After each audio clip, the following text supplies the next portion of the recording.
Kabut turun lebih cepat dari biasanya saat Arga, Dimas, dan Reno memulai pendakian Gunung Merbabu. Mereka bertiga adalah sahabat lama yang ingin menutup tahun dengan mendaki gunung favorit para pendaki Jawa Tengah itu. Jalur yang mereka pilih dikenal indah, namun sepi dan jarang dilalui saat musim hujan. Sejak awal pendakian, suasana terasa aneh. Hutan terlalu sunyi. Tak ada suara burung, tak ada serangga. Hanya langkah kaki mereka dan napas yang mulai berat. Di sebuah pos kecil, mereka menemukan jejak kaki basah yang mengarah ke dalam hutan, bukan ke jalur resmi. Pendaki lain kali, kata Dimas, meski suaranya ragu. Malam pertama, mereka mendirikan tenda di area yang seharusnya dilarang untuk bermalam. Angin berhembus dingin, membawa bau tanah busuk. Saat api unggun hampir padam, Reno melihat sesosok bayangan berdiri di balik pepohonan. Tinggi. Diam. Menatap. Ketika disenter, bayangan itu menghilang. Malam semakin larut. Arga terbangun oleh suara langkah kaki mengelilingi tenda. Pelan. Teratur. Seolah seseorang sedang menghitung. Ia membeku saat kain tenda tersentuh dari luar, lalu terdengar bisikan lirih. Bertiga, naik bertiga, turun bertiga. Pagi harinya, kompas mereka berputar tak tentu arah. Jalur yang mereka lewati terasa berulang, padahal mereka terus menanjak. Peta tak lagi masuk akal. Setiap kali berhenti, kabut semakin menebal. Di sebuah tanah lapang kecil, mereka melihat sebuah tenda tua robek, penuh lumut. Di dalamnya, ada tas carrier berdebu dan 3 pasang sandal yang tersusun rapi menghadap gunung. Reno mulai panik. Ia bersumpah melihat seseorang berdiri jauh di kabut, kepalanya terbalik ke belakang. Sore hari, Dimas menghilang. Tak ada teriakan. Tak ada jejak, hanya ranselnya yang ditemukan tergantung di dahan pohon, seperti sengaja dipajang. Di tanah, tertulis dengan ranting, "1 sudah pulang." Arga dan Reno berlari tanpa arah. Nafas mereka tersengal. Kabut berubah pekat, dingin menusuk tulang. Di tengah hutan, mereka mendengar suara Dimas memanggil, padahal mereka tahu Dimas sudah hilang. Reno mengikuti suara itu. Arga sendirian. Malam turun. Arga menemukan sebuah batu besar yang dipenuhi ukiran wajah-wajah menangis. Di sana, berdiri sosok hitam tinggi dengan kaki menyatu ke tanah, matanya kosong dan mulutnya tersenyum terlalu lebar. "Gunung ini lapar," katanya tanpa membuka mulut. "Dan kalian datang lengkap." Keesokan harinya, tim SAR menemukan satu tenda kosong di jalur yang salah. Di dalamnya ada ponsel Arga. Video terakhir menunjukkan wajahnya pucat, berbisik dengan suara gemetar, "Kalau dengar suara temanmu di gunung, jangan pernah jawab." 3 pemuda berangkat bersama. Tak satu pun kembali. Penduduk sekitar masih percaya, Gunung Merbabu akan selalu mengambil. Mereka yang melanggar batas dan mengabaikan tanda. Dan setiap kabut turun, di sebuah gang sempit dekat kawasan pesisir Cirebon, berdiri rumah tua bercat hijau pucat. Catnya mengelupas, jendelanya selalu tertutup rapat, dan halaman depannya dipenuhi daun kering meski tak ada pohon besar di sekitarnya. Warga menyebut tempat itu rumah Siska. Tak ada yang berani mendekat setelah maghrib. Awal hilangnya Siska. Tahun 2007, Siska dikenal sebagai gadis pendiam berusia 19 tahun. Ia bekerja di sebuah warung makan kecil dekat pelabuhan. Setiap sore, Siska selalu pulang tepat sebelum azan maghrib. Namun suatu malam, ia tak pernah kembali. Keluarganya menemukan pintu rumah terkunci dari dalam. Lampu kamar Siska menyala. Di atas kasurnya tergeletak pakaian kerja yang masih basah, seolah baru dicuci tergesa-gesa. Siska menghilang tanpa jejak. 3 hari kemudian, jasadnya ditemukan di sumur tua belakang rumah. Lehernya terjerat kain panjang, matanya terbuka lebar, wajahnya membiru seperti menahan jeritan terakhir. Kematian itu dinyatakan bunuh diri. Namun warga tidak percaya. Teror dimulai. Seminggu setelah pemakaman, teror pertama terjadi. Seorang tetangga mendengar suara perempuan menangis tepat pukul 2.13 dini hari. Tangisnya lirih, terputus-putus, seolah berasal dari dalam sumur. Saat didekati, suara itu berpindah ke atap rumah.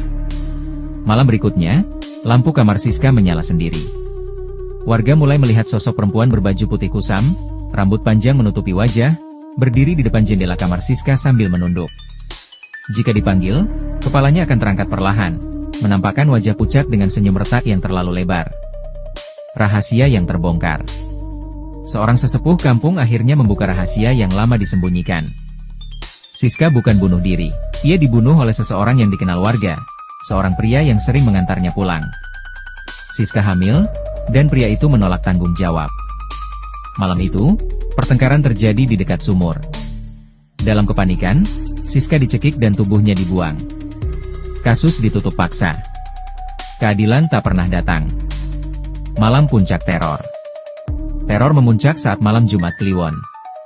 Warga melihat sosok Siska berjalan keluar dari rumahnya, kakinya tidak menyentuh tanah, kain putihnya meneteskan air sumur. Rambutnya terurai, memperlihatkan bekas jeratan hitam di lehernya. Ia berhenti di depan rumah pria yang membunuhnya. Teriakan mengerikan terdengar. Keesokan paginya, pria itu ditemukan tewas tergantung di kamar mandi, dengan kain panjang yang sama seperti yang menjerat leher Siska. Wajahnya membiru. Matanya melotot. Akhir yang tak pernah usai. Sejak malam itu, teror memang berkurang. Namun rumah Siska tetap kosong.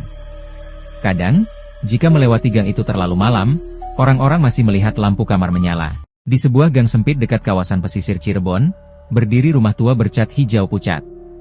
Catnya mengelupas, jendelanya selalu tertutup rapat, dan halaman depannya dipenuhi daun kering meski tak ada pohon besar di sekitarnya. Warga menyebut tempat itu rumah Siska. Tak ada yang berani mendekat setelah maghrib. Awal hilangnya Siska. Tahun 2007, Siska dikenal sebagai gadis pendiam berusia 19 tahun. Ia bekerja di sebuah warung makan kecil dekat pelabuhan. Setiap sore, Siska selalu pulang tepat sebelum azan maghrib. Namun suatu malam, ia tak pernah kembali. Keluarganya menemukan pintu rumah terkunci dari dalam. Lampu kamar Siska menyala. Di atas kasurnya tergeletak pakaian kerja yang masih basah, seolah baru dicuci tergesa-gesa. Siska menghilang tanpa jejak.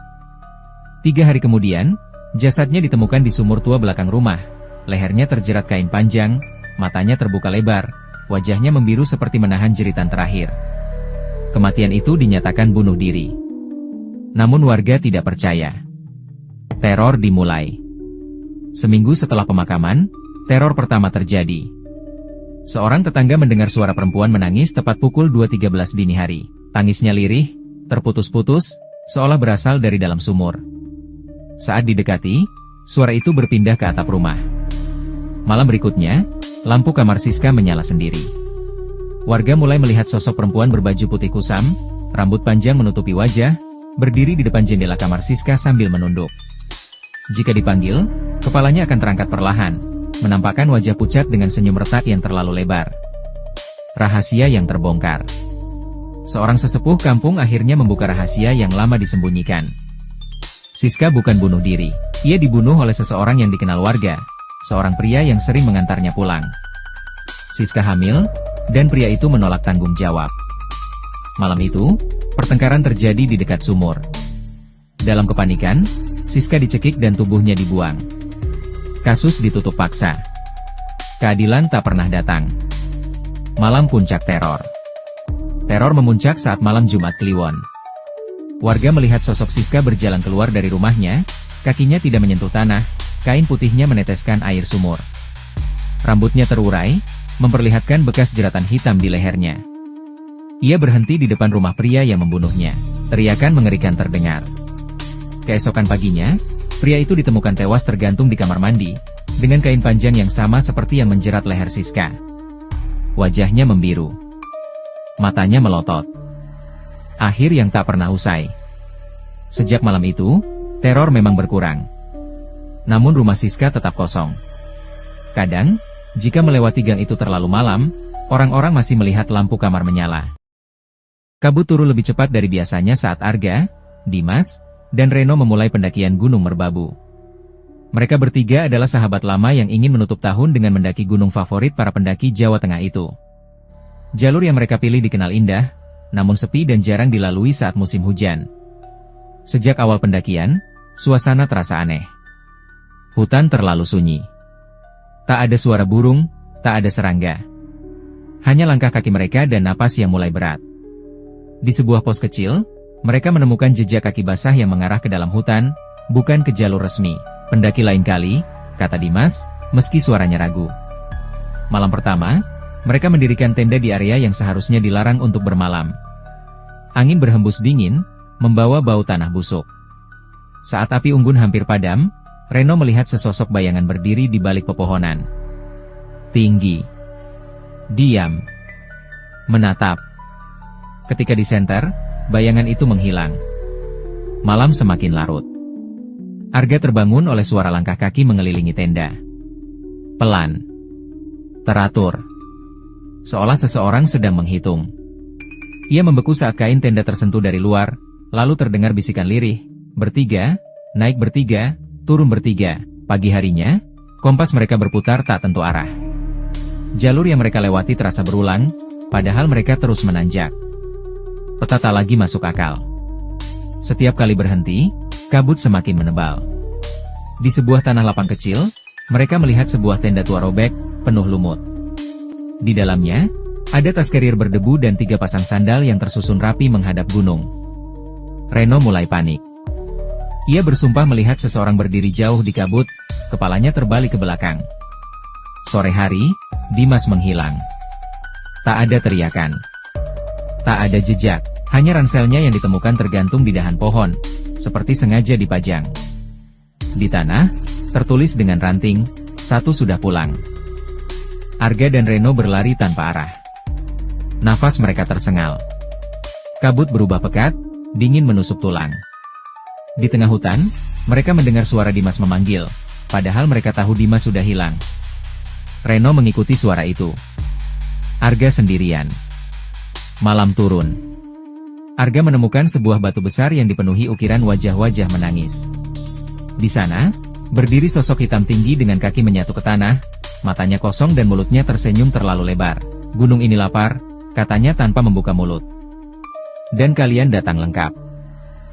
Keesokan harinya, tim SAR menemukan satu tenda kosong di jalur yang salah. Di dalamnya ada ponsel Arga. Video terakhir menunjukkan wajahnya pucat, berbisik dengan suara gemetar, "Kalau dengar suara temanmu di gunung, jangan pernah jawab." 3 pemuda berangkat bersama. Tak satu pun kembali. Penduduk sekitar masih percaya, Gunung Merbabu akan selalu mengambil. Mereka yang melanggar batas dan mengabaikan tanda. Dan setiap kabut turun, Desa Cibuluh selalu sunyi setelah azan Isya berkumandang. Tak ada anak-anak bermain, tak ada orang berani keluar rumah. Semua pintu terkunci rapat. Teror itu dimulai sejak kematian seorang pemuda bernama Robi. Robi dikenal pendiam dan jarang bergaul. Ia tinggal sendirian di rumah tua peninggalan orang tuanya, tepat di dekat kebun bambu dan pemakaman desa. Suatu malam, Robi ditemukan meninggal secara misterius di dalam rumahnya. Tubuhnya kaku, mata melotot, dan mulutnya terbuka seolah ingin berteriak. Tidak ada luka, tidak ada tanda penyakit. Sejak malam pemakamannya, teror pun dimulai. Malam pertama, Pak Wiryo, penjaga ronda, melihat sosok putih melompat-lompat di ujung jalan desa. Kain kafannya kotor tanah, dan tali pocongnya menjuntai panjang. Saat disenter, sosok itu berhenti, lalu menoleh perlahan. Wajahnya pucat membusuk, dengan mata hitam kosong menatap tajam. "Itu Robi," bisik Pak Wiryo sebelum pingsan. Malam-malam berikutnya, suara gesekan kain kafan terdengar di atap rumah warga. Ada juga yang mendengar suara ketukan pelan dari jendela kamar, diikuti bau tanah kuburan yang menyengat. Setiap kali pintu dibuka, tak ada siapapun, hanya bekas lumpur berbentuk jejak lompat. Teror memuncak saat 3 warga menghilang setelah pulang dari sawah malam hari. Keesokan paginya, mereka ditemukan pingsan di pinggir kuburan Robi, dengan wajah pucat dan rambut memutih seketika. Mereka hanya mampu berucap satu kalimat yang sama, tali kafannya belum dilepas. Seorang dukun tua desa akhirnya buka suara. Ia mengatakan Robi meninggal dengan dendam besar. Semasa hidup, Robi difitnah mencuri dan dipukuli hingga sekarat oleh sekelompok orang desa. Tak ada yang menolong. Ia mati sendirian, penuh sakit dan amarah. Yang lebih mengerikan, saat memandikan jenazah Robi, tali pocong di bagian kepala terikat terlalu kuat dan tidak sempat dilepas sebelum dikuburkan. Malam Jumat Kliwon, warga nekat membongkar makam Robi. Saat kain kafan dibuka, semua orang membeku ketakutan. Jenazah Robi sudah tidak ada. Yang tersisa hanya kain kafan robek dan tanah yang basah seperti baru diinjak. Tiba-tiba, Suara lompat berat terdengar dari belakang mereka. Aku belum tenang, bisik suara parau tepat di telinga salah satu warga. Sejak malam itu, tak ada lagi yang berani mendekati kebun bambu atau pemakaman. Teror memang berkurang, tapi setiap malam tertentu, warga masih melihat sosok putih berdiri diam di ujung jalan desa. Menunggu. Seolah mencari seseorang, yang belum sempat ia balas dendam. Di sebuah desa kecil yang nyaris terlupakan, berdirilah rumah tua berwarna coklat kusam. Rumah itu sudah lama kosong. Warga sekitar menyebutnya rumah lemari kayu, karena dari dalamnya sering terdengar suara pintu lemari berderit, padahal tidak ada seorang pun di dalam. Semua teror itu berawal dari sebuah boneka. Puluhan tahun lalu, rumah itu dihuni oleh seorang penjahit boneka bernama Bu Ratmi. Ia hidup bersama putrinya yang masih kecil, Sari, seorang anak pendiam yang selalu membawa boneka kain kemanapun ia pergi. Boneka itu dijahit sendiri oleh Bu Ratmi, dengan rambut dari benang hitam dan mata kancing kaca yang berkilau. Boneka itu diberi nama Lila. Sejak memiliki Lila, Sari sering berbicara sendiri. Ia tertawa, menangis, bahkan bertengkar dengan bonekanya. Bu Ratmi menganggap itu hal biasa, hingga suatu malam, ia mendengar suara dua anak berbicara dari kamar Sari. Padahal, Sari hanya seorang diri. Suatu malam hujan deras, Sari menghilang. Pintu rumah terkunci dari dalam. Tidak ada jendela terbuka, yang tersisa hanya boneka Lila, tergeletak di dalam lemari kayu, basah oleh darah yang merembes dari kain tubuhnya. Bu Ratmi histeris. Ia kehilangan akal. Sejak malam itu, ia mulai memperlakukan boneka Lila seperti anaknya sendiri. Ia menyuapi, memandikan, dan menidurkannya setiap malam di dalam lemari kayu sambil berbisik, "Kembalikan Sari. Ibu mohon." Tanpa disadari, Bu Ratmi melakukan ritual terlarang. Ia menjahit potongan rambut, kuku, dan darahnya sendiri ke dalam tubuh boneka. Setiap jahitan diiringi doa putus asa. Pada malam ke-40, warga melihat Bu Ratmi menggantung diri di depan lemari kayu. Namun keesokan harinya, jasadnya menghilang. Sejak saat itu, rumah tersebut ditinggalkan. Tapi boneka Lila tetap ada. Orang-orang yang nekat masuk rumah itu sering mendengar suara anak kecil menangis dari dalam lemari. Ada yang mengaku melihat boneka itu duduk sendiri, kepalanya menoleh perlahan, matanya berkedip. Lebih mengerikan lagi, siapapun yang membawa pulang boneka itu akan mengalami mimpi yang sama. Seorang anak perempuan berdiri di sudut kamar, sambil berbisik pelan, "Aku ingin pulang, tapi tubuhku ada di boneka itu." Dan keesokan paginya, boneka itu akan ditemukan di dalam lemari, meski sebelumnya diletakkan di tempat lain. Konon, arwah Sari dan Bu Ratmi terjebak di dalam boneka tersebut. Satu ingin pulang, satu tak ingin melepaskan. Hingga hari ini, lemari kayu di rumah itu masih terkunci. Namun setiap malam tertentu, kuncinya berputar sendiri. Asal-usul kuntilanak Inara. Di sebuah desa kecil yang dikelilingi kebun karet dan hutan bambu, hiduplah seorang wanita bernama Inara. Wajahnya cantik, tutur katanya lembut, dan senyumnya selalu berhasil membuat pria manapun terpikat. Namun di balik kecantikannya, Inara menyimpan hati yang gelap. Inara jatuh cinta pada Arman, seorang pria beristri yang dikenal setia dan baik hati. Awalnya Inara hanya menjadi tempat curhat Arman saat rumah tangganya dilanda masalah. Tapi perlahan, perhatian itu berubah menjadi hubungan terlarang.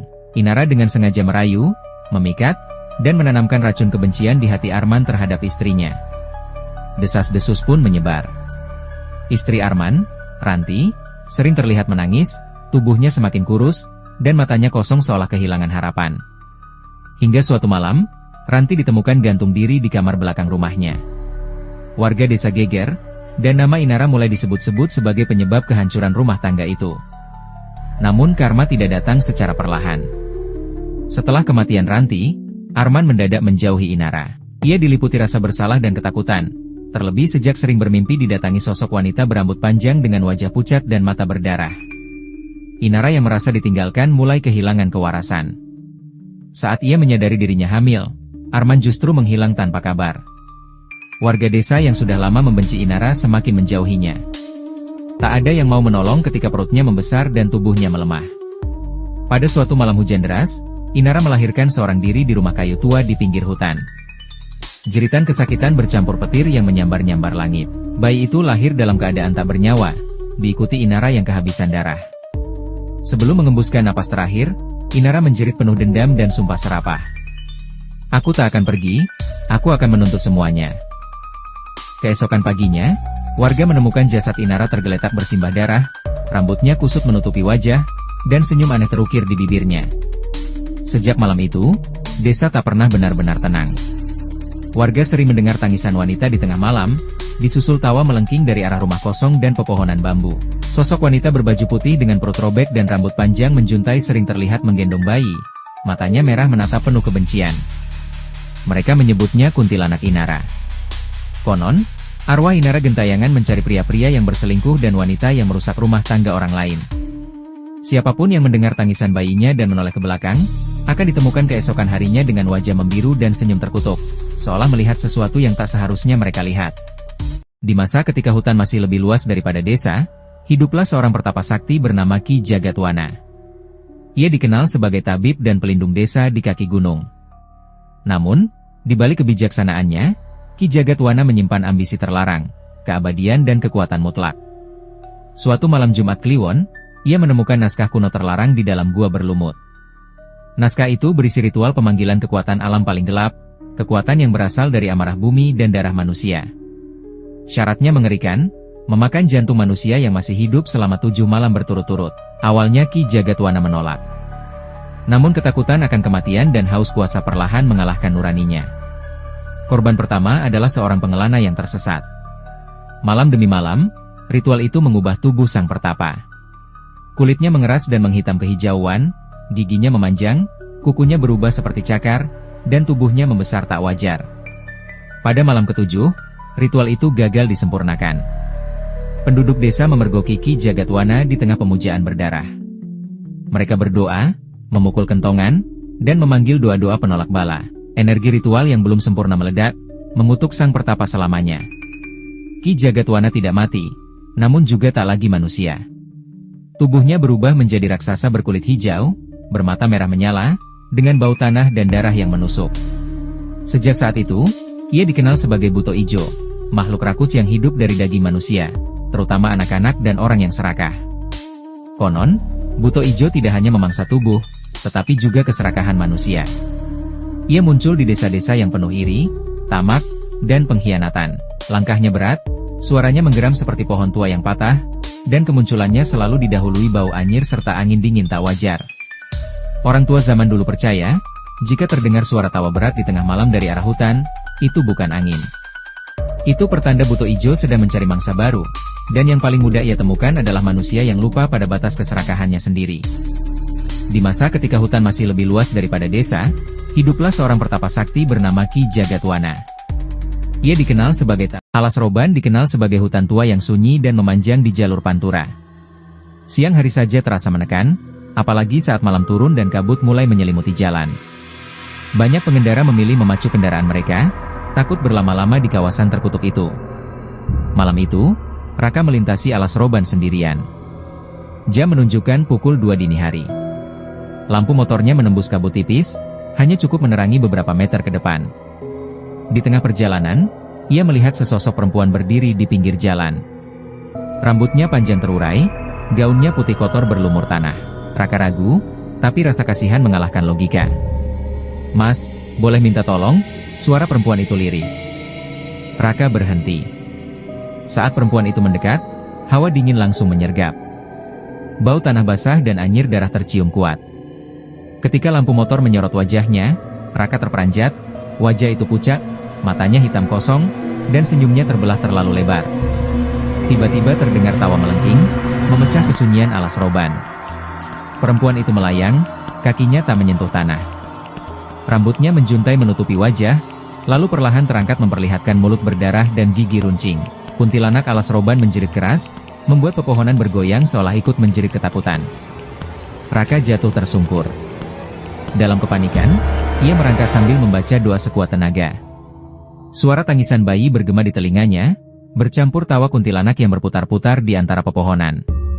Saat azan subuh terdengar samar dari kejauhan, suara itu mendadak hilang. Kabut perlahan menipis.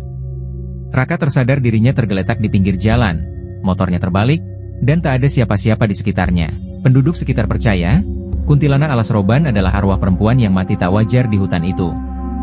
Ia menampakkan diri pada pengendara yang lengah, mencari teman, atau korban.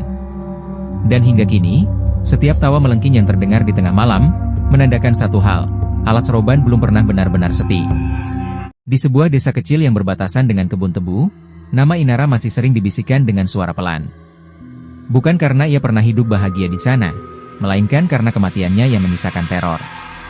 Inara dikenal sebagai gadis pendiam dan baik hati. Setiap sore ia berjalan melewati pematang sawah, membawa air untuk ibunya yang sakit. Namun suatu malam, Inara tak pernah kembali. Warga menemukannya keesokan hari di tepi kebun, tubuhnya terbujur kaku dengan mata terbuka menatap langit. Tak ada yang berani mendekat. Sejak kematian itu, kejadian aneh mulai terjadi. Anak-anak sering mendengar suara perempuan menangis di tengah malam. Tangisnya lirih, memilukan, seolah meminta tolong. Para petani melihat bayangan wanita berambut panjang berdiri di ujung jalan desa, mengenakan kebaya putih yang kusam. Suatu malam, Damar, seorang pemuda desa, pulang terlambat. Di persimpangan jalan, ia melihat Inara berdiri membelakanginya. "Inara," panggilnya ragu. Perempuan itu perlahan menoleh. Wajahnya pucat, matanya kosong tanpa cahaya. Ia tersenyum tipis, terlalu tipis untuk disebut senyum manusia. "Inara," kedinginan, bisiknya. Saat ia berbalik sepenuhnya, Damar melihat punggungnya, berlubang besar, hitam, dan menganga, memperlihatkan kegelapan yang seolah tak berujung. Bau tanah dan darah menyergap udara. Seketika angin berputar kencang. Rambut Inara melayang ke udara, dan tawanya pecah, menggema di seluruh desa. Damar jatuh tersungkur, tubuhnya gemetar, tak mampu bergerak. Keesokan paginya, Damar ditemukan pingsan di persimpangan itu. Rambutnya memutih sebelum waktunya, dan sejak hari itu ia tak pernah berani keluar malam. Warga percaya, sundel bolong Inara masih gentayangan.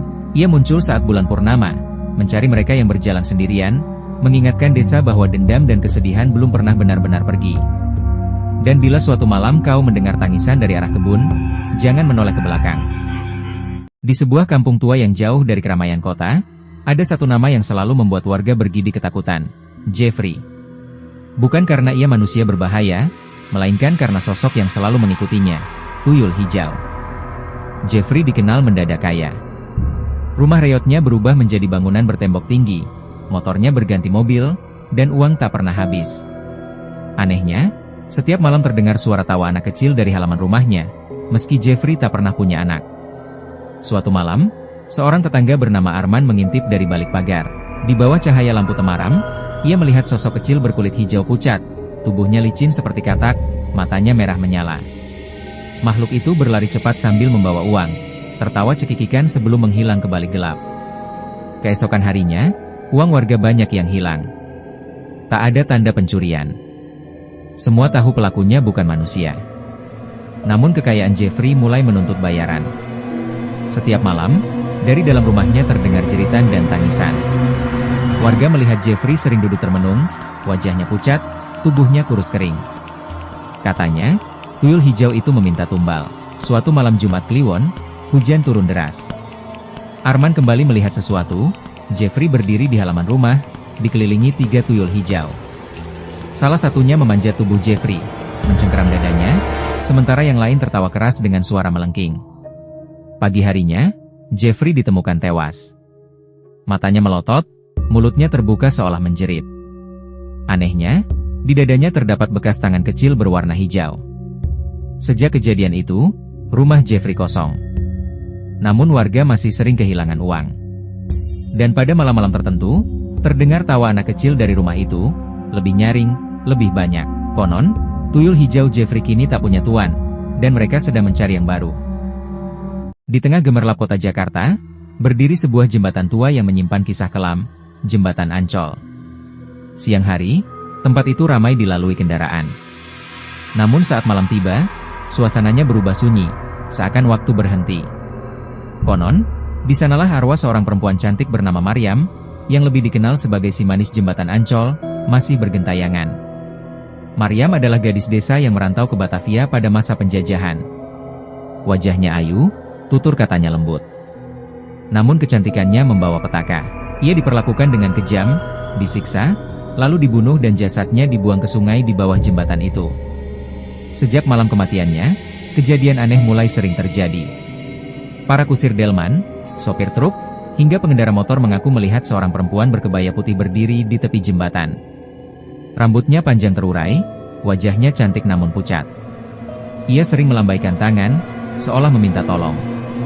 Suatu malam, seorang sopir bernama Hadi berhenti karena melihat perempuan itu menangis. "Malam, Mas, saya kedinginan," ucapnya lirih. Hadi mempersilahkan perempuan itu naik. Namun saat kendaraan melaju, kaca spion memperlihatkan sesuatu yang membuat darahnya membeku. Wajah si manis berubah pucat membusuk, matanya hitam pekat, dan tubuhnya basah seperti baru diangkat dari sungai. Sekejap kemudian, perempuan itu menghilang. Kendaraan Hadi oleng dan hampir jatuh ke sungai. Ia selamat, namun trauma seumur hidup. Sejak saat itu, Hadi tak pernah melewati jembatan Ancol saat malam. Warga sekitar percaya, si manis tak pernah berniat mencelakai. Ia hanya ingin keadilan, ingin kisah pilunya diketahui. Namun bagi mereka yang lengah dan tak sopan, penampakannya bisa menjadi pertanda bahaya. Hingga kini, bila kau melintas jembatan Ancol saat malam dan melihat perempuan cantik tersenyum di pinggir jalan, jangan pernah menatapnya terlalu lama. Karena bisa jadi, ia sedang menatap balik dari dunia lain.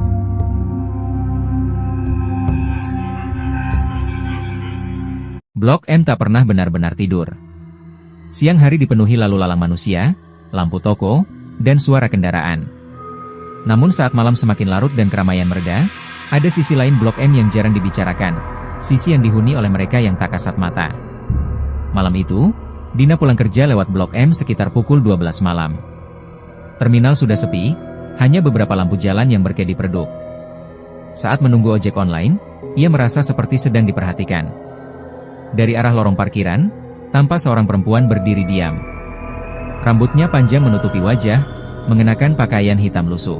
Dina mengira itu hanya tunawisma. Namun perempuan itu mulai berjalan mendekat, tanpa suara langkah. Udara mendadak dingin. Lampu di sekitar Dina berkedip cepat. Saat perempuan itu mengangkat kepalanya, Dina melihat wajah pucat dengan mata hitam kosong, dan senyum yang perlahan melebar, terlalu lebar untuk wajah manusia. "Pulang, sendirian?" bisiknya. Dina mundur ketakutan. Seketika terdengar suara kereta MRT melintas, meski jam operasional telah usai. Angin kencang berputar di lorong Blok M, membawa aroma anyir dan bau besi berkarat. Perempuan itu menghilang. Namun sejak malam itu, Dina sering bermimpi berada di Blok M, berjalan sendirian, sementara bayangan hitam mengikutinya dari kejauhan. Di mimpi terakhirnya, bayangan itu berdiri tepat di belakangnya, menyentuh pundaknya. Keesokan harinya, Dina jatuh sakit tanpa sebab jelas. Menurut cerita warga sekitar, Blok M berdiri di atas tanah yang menyimpan banyak kisah kelam. Kecelakaan, pengkhianatan, dan kematian tak wajar pernah terjadi di sana. Arwah-arwah itu tak pergi, mereka hanya menunggu. Dan jika suatu malam kau berjalan sendirian di Blok M, lalu merasa ada yang mengikuti, jangan menoleh, karena bisa jadi, ia sedang berjalan tepat di belakangmu.